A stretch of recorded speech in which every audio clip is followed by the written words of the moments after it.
Imaginez un instant que les événements que vous vivez aujourd'hui, ceux que vous voyez dans les rues, sur vos écrans, dans vos familles, aient été décrits avec une précision troublante il y a plus de 1400 ans. Imaginez que chaque transformation de notre monde moderne, chaque bouleversement social, chaque changement dans les cœurs des hommes ait été annoncé par le prophète Mohammed.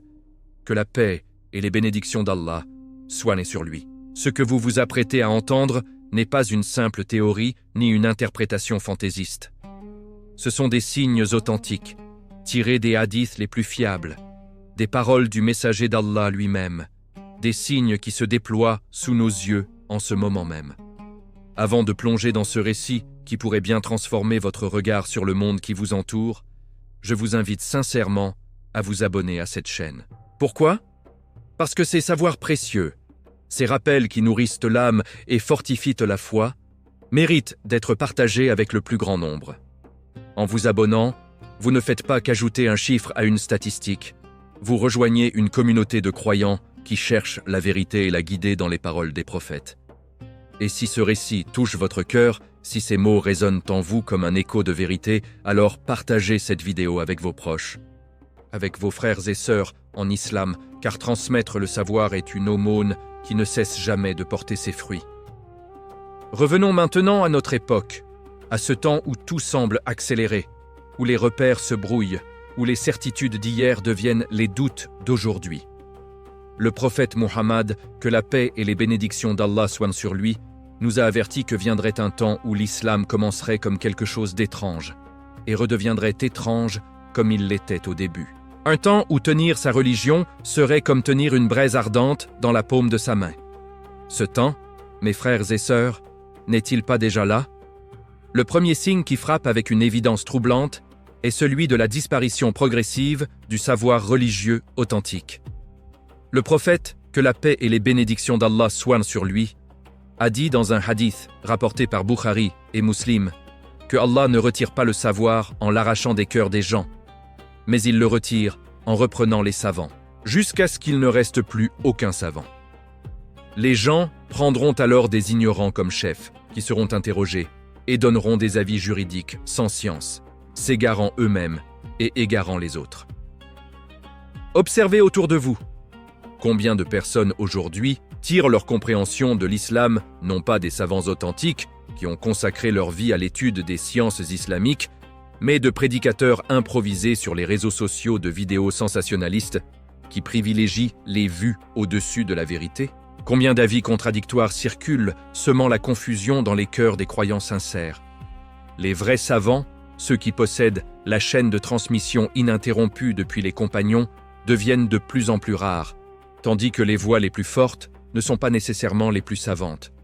Cette confusion dans le savoir mène directement au deuxième signe, celui de l'apparition de divisions profondes au sein de la communauté musulmane. Le prophète, que la paix et les bénédictions d'Allah soient sur lui, a prophétisé que sa Ummah se diviserait en 73 groupes et que seul un groupe serait sur la vérité.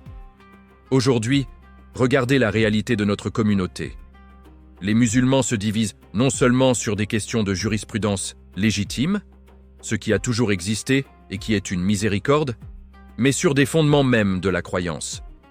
Des groupes entiers s'excommunient mutuellement, chacun prétendant détenir la vérité absolue. Les mosquées se vident non pas par manque de foi, mais par excès de division.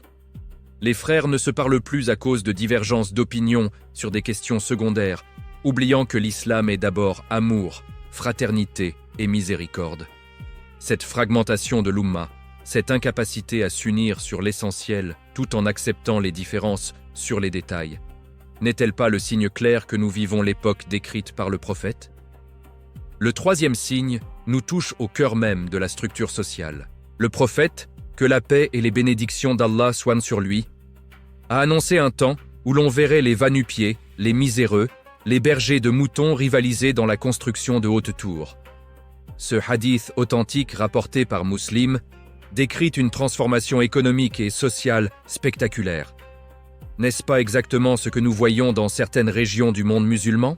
Des déserts qui étaient habités par des tribus bédouines se sont transformés en métropoles futuristes, avec les tours les plus hautes de la planète.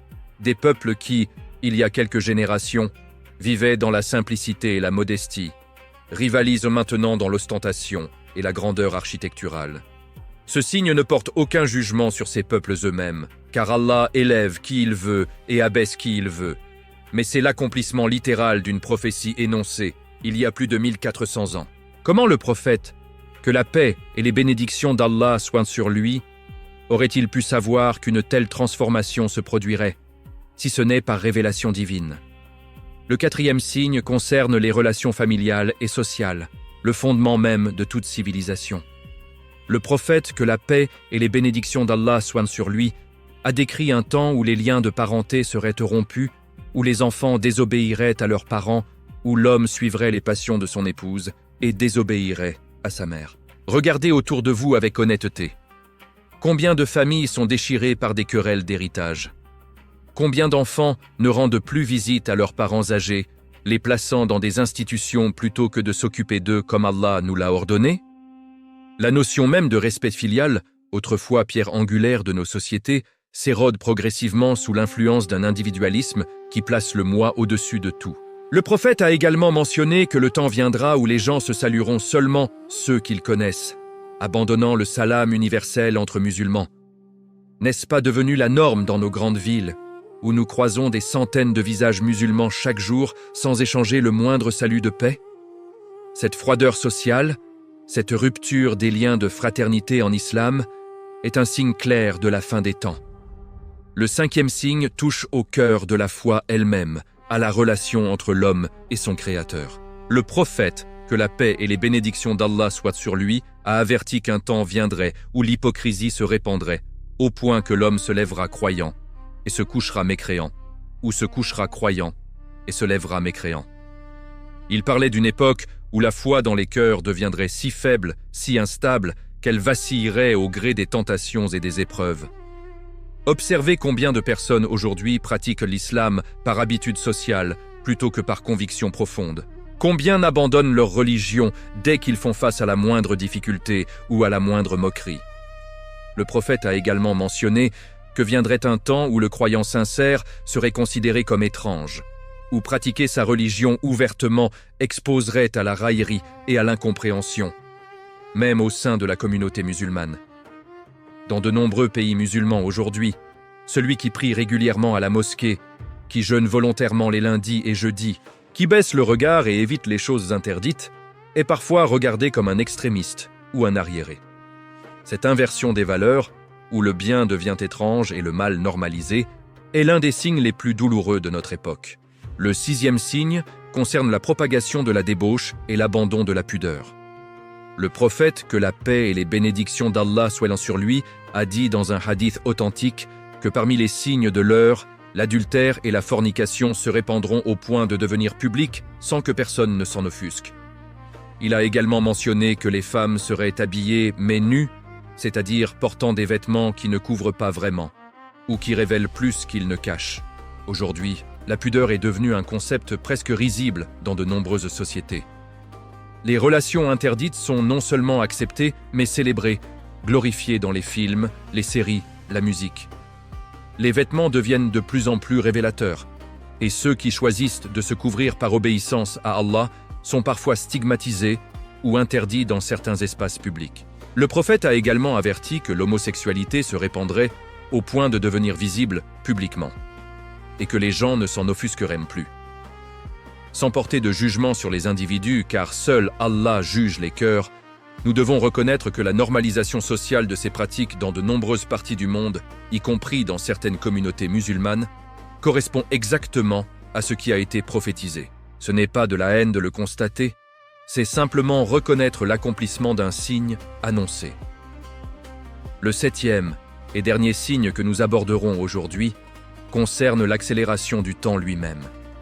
Le prophète, que la paix et les bénédictions d'Allah soient sur lui, a dit dans un hadith authentique rapporté par Bukhari que l'heure ne viendra pas avant que le temps ne se contracte au point que l'année passera comme un mois, le mois comme une semaine, la semaine comme un jour, le jour comme une heure, et l'heure comme le temps que met une feuille de palmier à brûler. Les savants ont interprété ce hadith de différentes manières. Certains y voient une référence au sentiment subjectif que le temps passe de plus en plus vite. Un phénomène que pratiquement tout le monde ressent aujourd'hui. Les journées semblent filer, les années s'écoulent à une vitesse vertigineuse. D'autres savants y voient une référence aux moyens de communication et de transport modernes qui ont effectivement contracté le temps et l'espace. Ce qui prenait des mois de voyage prend maintenant quelques heures. Une information qui mettait des semaines à traverser le monde se transmet maintenant en une fraction de seconde. Le temps, dans un sens très réel, s'est contracté. Les bénédictions du temps ont diminué, comme l'a annoncé le prophète. Les gens travaillent plus, mais accomplissent moins. Ils ont plus de moyens de communication, mais se sentent plus isolés. Ils ont accès à plus d'informations, mais possèdent moins de sagesse. Cette accélération vertigineuse de la vie moderne, cette sensation permanente de courir sans jamais arriver, est elle aussi un signe de notre époque. Alors que faire face à ces signes? Faut-il désespérer? Faut-il abandonner? Au contraire, le prophète, que la paix et les bénédictions d'Allah soient sur lui, ne nous a pas informés de ces signes pour nous plonger dans l'angoisse et le désespoir, mais pour nous préparer, pour nous fortifier, pour nous rappeler l'urgence de revenir à Allah. Dans un autre hadith magnifique, le prophète a dit que si la fin du monde arrivait, alors que l'un d'entre vous tenait dans sa main un plant de palmier prêt à être planté, et qu'il avait le temps de le planter avant la fin du monde, qu'il le plante. Cette parole sublime nous enseigne que même face à la fin, le croyant continue d'œuvrer, continue de construire, continue d'espérer. Le croyant ne se laisse pas paralyser par la peur de l'avenir. Ces signes sont également une miséricorde d'Allah. Ils nous rappellent que cette vie n'est qu'une étape, un passage, une préparation pour ce qui vient ensuite. Ils nous réveillent de notre insouciance, de notre attachement excessif aux choses éphémères. Quand vous voyez ces signes se réaliser autour de vous, au lieu de sombrer dans la tristesse, laissez-les raviver votre foi. Laissez-les vous rappeler que chaque parole du prophète Mohammed, que la paix et les bénédictions d'Allah soient sur lui, était vérité. Si ces prédictions se sont réalisées avec une telle précision, alors toutes ces promesses concernant l'au-delà, le paradis, l'enfer, la résurrection, tout cela est également vérité absolue. Face à la disparition du savoir authentique, armez-vous de science. Cherchez les vrais savants, ceux qui ont étudié auprès d'autres savants dans une chaîne ininterrompue, remontant jusqu'aux compagnons. Lisez les livres des salaf salih, les pieux prédécesseurs, qui nous ont transmis l'islam dans sa pureté. Ne vous contentez pas de vidéos de quelques minutes sur les réseaux sociaux. Plongez-vous dans l'étude sérieuse, même si cela demande du temps et des efforts. Face aux divisions, soyez des artisans d'unité. Concentrez-vous sur ce qui rassemble plutôt que sur ce qui divise. Rappelez-vous que les compagnons eux-mêmes avaient des divergences d'opinion sur certaines questions, mais cela ne les empêchait pas de s'aimer en Allah, de prier ensemble, de combattre ensemble pour défendre l'islam. Refusez de participer aux discussions stériles qui ne mènent qu'à la division. Quand vous entendez quelqu'un critiquer un autre musulman ou un autre groupe de musulmans, gardez le silence ou défendez votre frère en son absence, car c'est cela la vraie fraternité en islam. Face à la tentation de l'ostentation et de la course aux biens matériels, cultivez le détachement et la simplicité. Rappelez-vous que le prophète, que la paix et les bénédictions d'Allah soient sur lui, qui aurait pu avoir tous les trésors de ce monde, dormait sur une natte qui laissait des marques sur son flanc béni. Rappelez-vous qu'Abou Bakr, qu'Omar, qu'Othman, qu'Ali, que Allah les agrée tous, malgré leur richesse pour certains ou leur position pour tous, vivaient dans une simplicité qui nous impressionnerait aujourd'hui. L'argent et les biens ne sont pas interdits en islam, mais l'attachement excessif à ces choses, au point d'oublier Allah et l'au-delà, voilà le véritable danger. Face à la rupture des liens familiaux, soyez celui ou celle qui tend la main en premier. Même si vos parents, vos frères, vos sœurs vous ont fait du tort, soyez le plus grand en pardonnant, en maintenant le lien. Le prophète, que la paix et les bénédictions d'Allah soient sur lui, a dit que celui qui maintient les liens de parenté n'est pas celui qui répond à la bonté par la bonté, mais celui qui maintient les liens même quand l'autre les rompt. Visitez vos parents âgés. Appelez-les régulièrement. Soyez patients avec leurs faiblesses, comme ils ont été patients avec les vôtres quand vous étiez enfants. Souvenez-vous que le paradis est sous les pieds des mères et que la satisfaction d'Allah passe par la satisfaction des parents.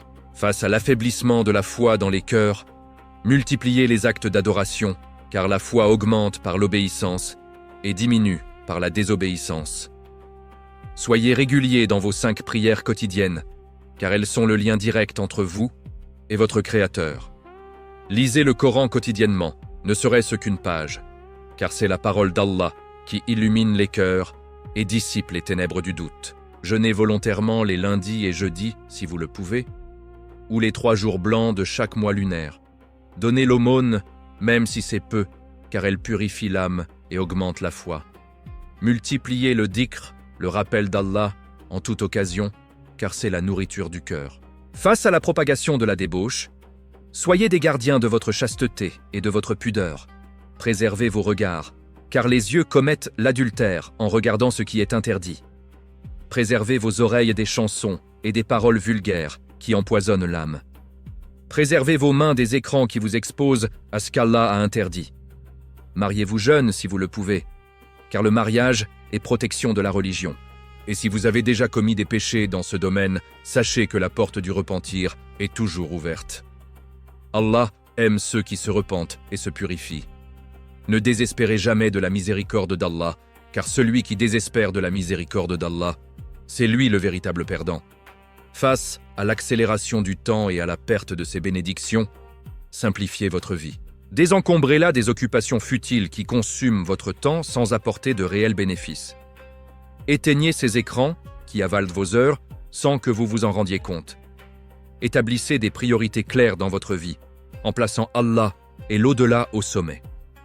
Organisez votre temps de manière à toujours avoir un moment pour la prière, pour la lecture du Coran, pour l'apprentissage de votre religion.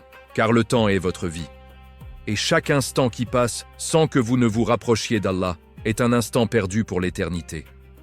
Mes frères et sœurs en islam, ces 7 signes ne sont qu'un échantillon parmi de nombreux autres mentionnés dans les hadiths authentiques. Le prophète, que la paix et les bénédictions d'Allah soient sur lui, nous a informés de petits signes et de grands signes de la fin des temps. Les petits signes sont ceux dont nous avons parlé aujourd'hui, et beaucoup d'autres encore.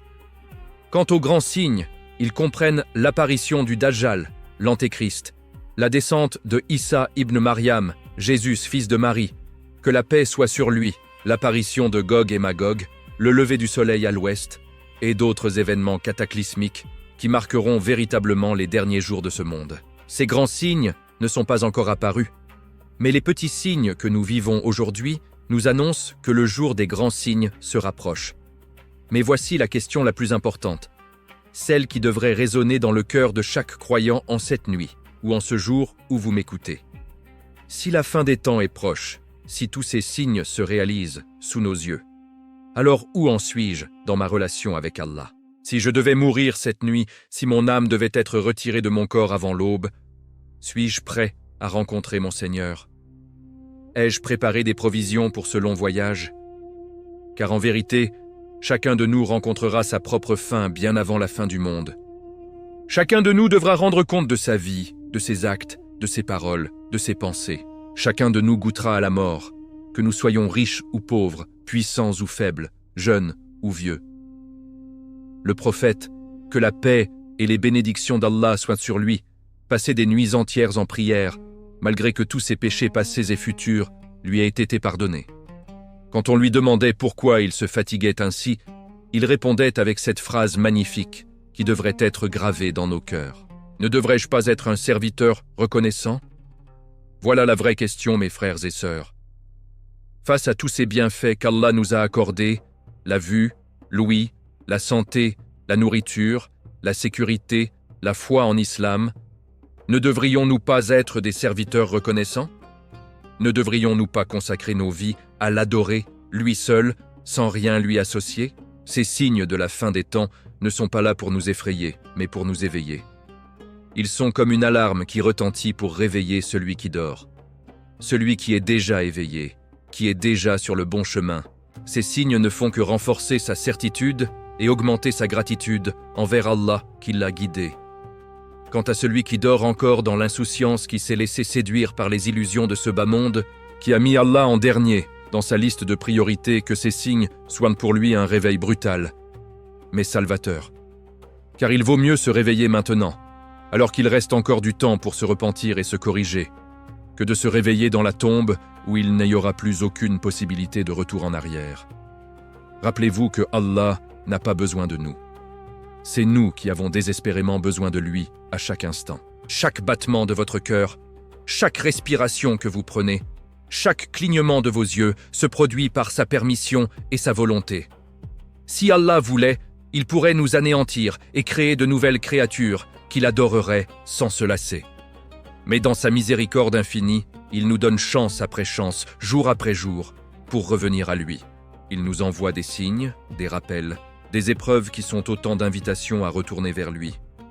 Il nous facilite le repentir en nous informant que sa porte est ouverte jour et nuit, qu'il accepte le repentir de celui qui se repent avant que son âme n'atteigne sa gorge.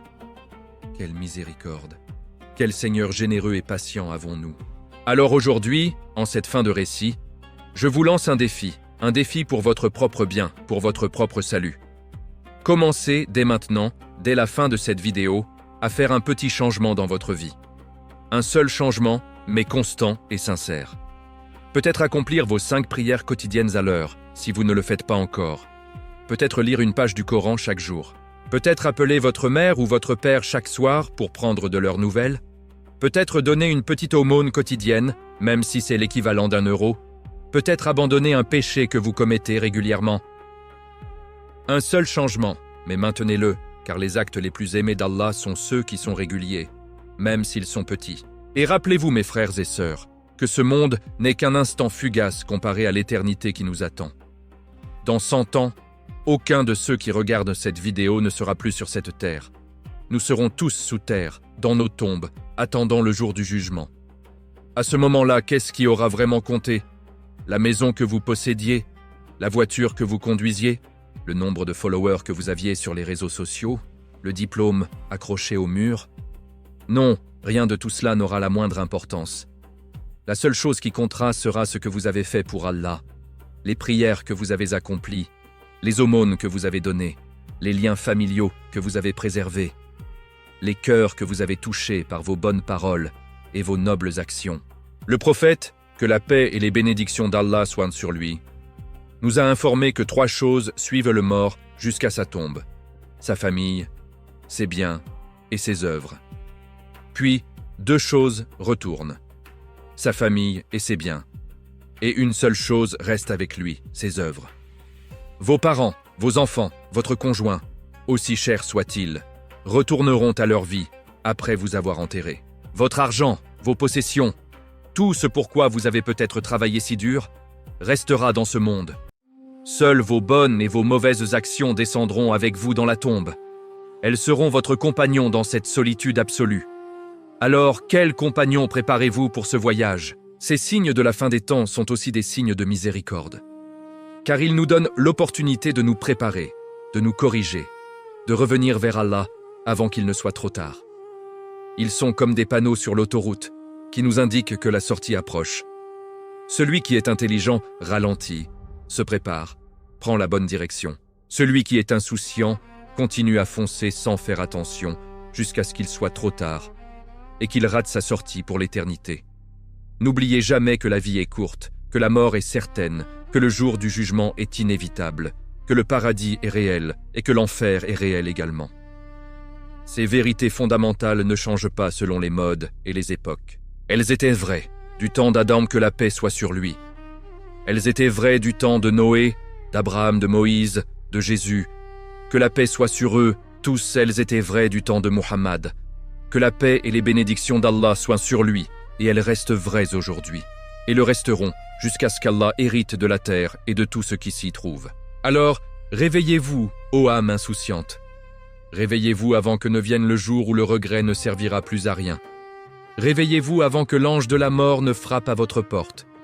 Réveillez-vous avant que vos yeux ne se ferment pour la dernière fois sur ce monde. Car après la mort, il n'y aura plus d'excuses, plus de deuxième chance, plus de possibilité de revenir en arrière pour corriger nos erreurs. Ce que vous aurez semé dans cette vie, vous le récolterez dans l'autre. Si vous avez semé le bien, vous récolterez le bien. Si vous avez semé le mal, vous récolterez le mal. C'est une loi divine, juste et immuable. Que Allah nous guide tous sur le droit chemin, qu'il nous accorde la constance dans la foi et les bonnes œuvres, qu'il nous pardonne nos péchés et nos négligences, qu'il fasse de nous des musulmans sincères, qu'il adore comme s'ils le voyaient, et qui savent que s'ils ne le voient pas, lui les voit, et qu'il nous accorde une bonne fin, qu'il nous ressuscite au jour du jugement parmi les véridiques et les martyrs, et qu'il nous réunisse tous dans les jardins du paradis, dans la compagnie du prophète Muhammad, que la paix et les bénédictions d'Allah soient sur lui. Amen.